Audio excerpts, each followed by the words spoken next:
Megastar Shakib Khan মানে commercial সিনেমায় সাবলীল ব্যাপার এবং সেটা একটা ভয়ানকভাবে হয়েছে। এটার জন্য লাগে প্র্যাকটিস। কেন টলিউড পারছে না এই কথা তো আগেও বলেছি যে আমাদের এখানে কমার্শিয়াল মার্কেটটা জাস্ট ডেড হয়ে গেছে।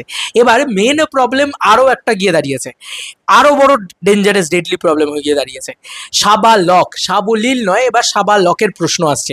আমাদের বাংলা কমার্শিয়াল সিনেমা বা আমাদের এপার বাংলার কমার্শিয়াল সিনেমা, পশ্চিম বাংলার কমার্শিয়াল সিনেমা সাবালকও হতে পারছে না। মানে ধরো এই যে ধরো অ্যানিমাল, এই যে ধরো কবির সিং, এগুলো তো মানে ডিস্টার্বিং কমার্শিয়াল ফিল্ম। তো তারপরেও এগুলো হিউজলি ব্যবসা করছে, এগুলো একটা কমার্শিয়াল ছবি, এগুলো একটা টেক আছে। আচ্ছা, তুমি যদি বম্বেতে দেখো, তারা ধুরন্ধর বানাচ্ছে, সেখানে কত রকমের ব্রুটাল সিন ইত্যাদি, মাথা কাটার যে সিনটা, ও বাবারে বাবা, মানে এই যে আনদেখা ভার্সনটা, সেখানে ভয়ানক ব্যাপার স্যাপার রেখেছে। তো এইসব জিনিসপত্র আমরা কেন দেখাতে পারছি না এবং বাংলাদেশ দেখাতে পারছে? এবার তুমি বলবে কোথায় দেখাতে পারছে। আচ্ছা চলো বোল্ডনেস, আচ্ছা আমি অ্যাকশন সিন ব্রুটাল সিনের বাদই দিলাম, বোল্ডনেসটাও আমরা তো দেখাতে পারবো, সেটাও আমরা দেখাতে পারছি না। মানে আমাদের নায়িকাদেরকে আমরা পুরো একদম সেই মামির মতন একদম জামা কাপড় পরিয়ে রাখি। সেই যে জায়গাগুলো আমরা যে বোল্ডনেসটাকে একদম একটা নায়িকাকে যেভাবে আমরা একটা প্রেজেন্ট করবো, একটা একটা একটা আলাদাই তাকে দেখতে লাগবে। ধরো আইটেম সং, বাংলাদেশের আইটেম সং এর মতন আইটেম সং আমাদের এখানকার নায়িকাদের নিয়ে গিয়ে বাংলাদেশ করছে, শাকিব খানেরই ছবিতে করছে। তুমি দেখো চাঁদ মামা গানটার কথা তুলে নিয়ে আমাদের এখান থেকে নুসরাত জাহানকে নিয়ে যাওয়া হলো। ফারিয়া আর জাহানে বারবার গুলায়, তো জাহান কে নিয়ে যাওয়া হলো। নুসরাত জাহান আমাদের এখানকার পশ্চিমবঙ্গের অন্যতম বড় নায়িকা। তো তাকে নিয়ে যাওয়া হলো, তাকে কি বোল্ডলি প্রেজেন্ট করা হলো, কি দারুণ লাগলো তাকে দেখতে, কি দারুণ নাচলেন তিনি, কি দারুণ মাহল তৈরি করলেন। 100 মিলিয়নের কাছাকাছি ভিউজ জেনারেট করতে চলেছে সিনেমাটা, সরি গানটা। তো সেটা একটা দেখতে পেলাম আমরা, ভাইরাল হয়ে গেল সেই জিনিসটা। আচ্ছা মিমি চক্রবর্তী, সব থেকে বড় কথা, আমাদের এখানকার অন্যতম বড় নায়িকা মিমি চক্রবর্তী, তাকে প্রেজেন্টই করতে পারলো না টলিউড, বা পারছে না টলিউড। দুষ্টু কোকিল দিয়ে তুই বাংলাতে কি লেভেলে ভাইরাল হয়ে গেল তার গান। আজও দুষ্টু কোকিল আমাদের এখানকার যে কোনো অনুষ্ঠান হোক, যে কোনো হোক, কিছু হোক না হোক, সেখানে বাজে গানগুলো। বাচ্চার অন্নপ্রাশনেও দুষ্টু কোকিল বাজছে, যেটা আজকি রাত করতে পেরেছে সেটা দুষ্টু কোকিল করতে পেরেছে। বন্ধুরা হিন্দিতে তোমরা দেখো একটা আজকি রাতের মতন আইটেম সং তৈরি হচ্ছে, বা তুমি দেখো মানে এতগুলো হরর কমেডি, সেখানে একটা না একটা আইটেম সং তো থাকছেই থাকছে। তো আজকি রাত যে জিনিসটা করতে পারছে, একটা বাচ্চা, ছোট বাচ্চাও দেখছে, বাবাও দেখছে, এটা নিয়ে একটা রিল তৈরি হচ্ছে, ঠিক আছে, মানে সে একটা আলাদাই তামঝাম ব্যাপার ইন্ডিয়ার ভিতরে। কিন্তু আমাদের পশ্চিমবাংলা কিন্তু তৈরি করতে পারছে না। অভিনেত্রীর অভাব রয়েছে, শুভশ্রী রয়েছে, কোয়েল রয়েছে, শ্রাবন্তী রয়েছে, তোমার রয়েছে, আমরা এখানে আইটেম সং তৈরি করছি। অর্ডার ছাড়া বর্ডার ক্রস করতে যেও না, সেটা তো এখন আবার ভাইরাল হচ্ছে, যেহেতু আমাদের এখানকার পলিটিক্যাল সিনারিওটা বদলে গিয়েছে এবং পলিটিক্যাল যে পালাবদল ঘটে গিয়েছে, সেই কারণে সেই লাইনগুলো অ্যাকচুয়ালি তো ওয়ার্ক করছে। বাট ঠিক আছে, মানে সেগুলো না তুমি ওই লেভেলে, মানে শুধু বোল্ডনেস বিক্রি করলেই হয় না এই জন্যে, জানো তো। মানে তুমি যদি একটা জাস্ট স্কিন শো করো, মানে এই যে ককটেল 2, এটার ভিতরে না একটা সোলও থাকতে হবে। মানে শুধু স্কিন শো করে গেলাম, শুধু হিরোইনকে ওইভাবে প্রেজেন্ট করে গেলাম, তাহলে কিন্তু পেডডিতে যেভাবে প্রেজেন্ট করা হয়েছে সেটা নিয়ে যেভাবে সমালোচনা হচ্ছে, সেই সমালোচনাটা হবে।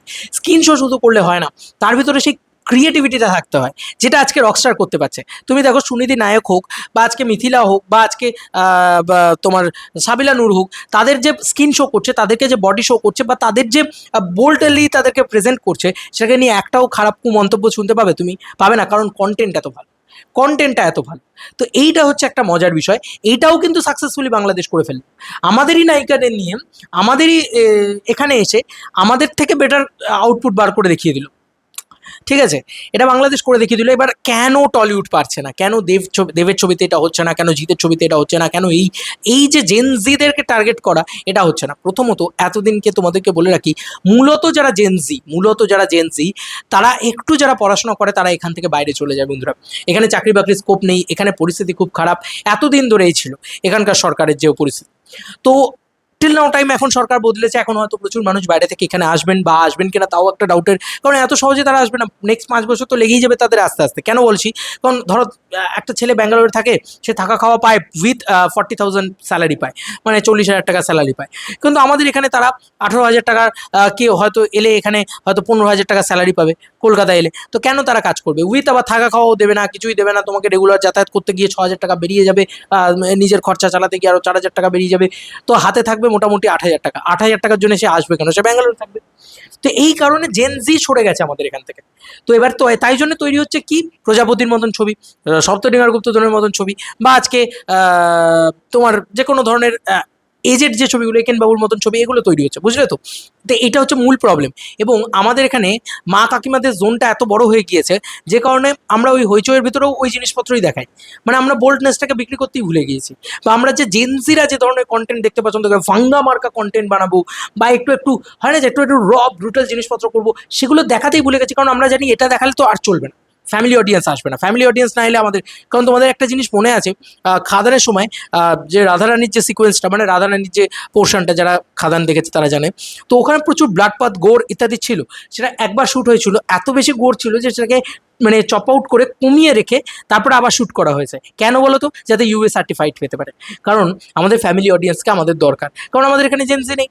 আর শাকিব খান সাহস করে জেনজিদেরকে টার্গেট করতে পেরেছে, বিকজ অফ তাদের ওখানে জেনজিটাও রয়েছে। বাংলাদেশের জেনজিটা তো পুরোপুরি রয়েছে, এবং সেই নির্যাসটাকে শাকিব খান ধরে রাখতে পেরেছে। এইটাকে বলে তার রিয়েল মেগাস্টার, এটাকে বলে তার রিয়েল মেগাস্টার, এটাকে বলে তার রিয়েল ইয়াং জেনারেশনকে ধরে রাখা। এটা কিন্তু জিও পলিটিক্যাল একটা সিনারিও বটে, যে বাংলাদেশের সাথে আমাদের এই একটা প্রবলেমেটিক সিচুয়েশন তো রয়েছে, যে আমাদের এখানে জেনজি নেই, তাই তাদেরকে টার্গেট করে সিনেমা মারলে সেই সিনেমা চলে না। তাই জন্য আমাদেরকে সবাইকে টার্গেট করে সিনেমাটা বানাতে হয়। তো যাই হোক, আমরা ভালো আইটেম সং রাখতে পারছি না। ভালো করে লক্ষ্য করো, আমাদের যে আইটেম সং, সেখানে একটা মোটা মহিলা, ঠিক আছে, আমি কোনো ছবির উদাহরণ দিচ্ছি না, কিন্তু একটা মোটা মহিলা, তার মানে পেট ফেট দেখা যাচ্ছে না, ভাল লাগছে না তাকে, তাকে দিয়ে নাচানো হচ্ছে, ঠিক আছে, বা মানে তাকে একটুও ভালো লাগছে না, না গানটা ক্রিয়েটিভলি ভালো, মানে গানটাও ভালো হতে হবে, তো সেটাও ভালো না। মানে দুষ্ট কোকিল তুমি দেখো গান হিসেবে ভালো, তুমি যদি দেখো চাঁদ মামা গান হিসেবে ভালো, তো সেই কারণে আরো বেশি করে ওয়ার্ক করছে। সেটা কিন্তু কোথাও কি না ওয়ার্কই করছে না সেই জায়গাটা। তো এইগুলো না, মানে এগুলো প্রবলেমেটিক সিচুয়েশন, এবং এগুলো কিন্তু বাংলাদেশ করে দেখিয়ে দিচ্ছে। মানে আজকে রকস্টারে তুমি বলো ক্রিয়েটিভলি তারা এই যে বোল্ডনেস, এই যে একটা পিঠ খোলা একটা মেয়েকে দেখা যায়, আর এমন একটা কস্টিউম যেখানে পিঠটা খোলা, এরকম ধরনের জিনিসপত্র আমরা বাংলা ছবিতে দেখতে পাই না তো? কেন পাবো, কি করে পাবো? পেতে গেলে তো তার জন্য সেরকম ধরনের ডিরেক্টরের ভিশন আসতে হবে। এবার আসছে মেন পয়েন্ট, যে আমাদের এখানে আমাদের পশ্চিমবাংলা বক্স অফিসে যেটা সব থেকে বড় প্রবলেমেটিক সিচুয়েশন, কবে একটা রাজ চক্রবর্তী এসছে আমাদের এখানে, তারপরে একটা অভিমন্যু হয়তো এসে সেভাবে শাইন করতে পারেনি। তারপরে তুমি আমাকে বলো একটা ডিরেক্টরের নাম বলো, যে ডিরেক্টরটা নতুন জেনজি ডিরেক্টর, ইয়াং একটা ছেলে, এই যে আজমান রুশুর মুখ চোখ দেখলে মনে হয় একটা ইয়াং ছেলে, ঠিক আছে, আমি বাংলাদেশের কথাই বলছি, রকস্টারের কথা বলছি। বা ধরো আজকে মেহেদী হাসান হৃদয়, তার একটা নতুন ফ্রেশ টেক আছে, তার নিজের, তার নিজস্ব, মানে সেটা ভাঙ্গার কপি হতে পারে, যা হতে পারে, সেটা তার মতন করে। আজকে রাফির একটা নিজস্ব টেক আছে, তো প্রত্যেকের একটা নিজস্ব মতামত রয়েছে, সেই জিনিসটাই তো আমাদের এখানে নেই। মানে আমাদের এখানকার কোনো জেনজি ডিরেক্টরই নেই, এখানে কাজ করতে দেওয়া হয় না। তোমরা জানো নিশ্চয়ই প্রিন্সের ঘটনাটা তোমরা সকলেই শুনেছো, যে আমাদের এখানে কিভাবে মানে ইন্ডিপেন্ডেন্টলি একটা ছবি বানানো হলো, তারপরে সেই সিনেমাটার থেকে 4-5 লাখ টাকা চাওয়া হচ্ছে, যে না তোমরা গুপি কাজ করেছো তাই জন্য তোমাদেরকে দিত।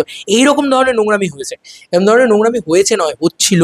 এবার ফাইনালি যদি বন্ধ হয়, তাহলে জেনজিরা উঠে আসবেন, যারা ফ্রেশ টেক নিয়ে আসবেন, যারা নতুন কোনো মানে কি বলবো সিনেমাটিক ল্যাঙ্গুয়েজ নিয়ে আসবে। কারণ সিনেমা অলওয়েজ নতুনদের জন্য, সিনেমার প্রত্যেকের একটা ফ্রেশ টেক আছে, প্রত্যেকের একটা নিজস্বতা রয়েছে, ঠিক আছে। ধরো যত এই যে আমাদের জেনারেশন বা আমাদের থেকেও নেক্সট জেনারেশন যারা আসবে, তবে তো জেন আলফা যদি আসে, তারা যদি এসে সিনেমা বানায় এখন, তাদের যে টেকটা, তবেই তো তারা জেন আলফাকে তুলতে পারবে। ধরো একটা 40 বছরের বুড়ো লোক বা একটা 50 বছরের বুড়ো লোক সিনেমা বানাচ্ছে, সে কি করে আমার টেস্টটা বুঝবে?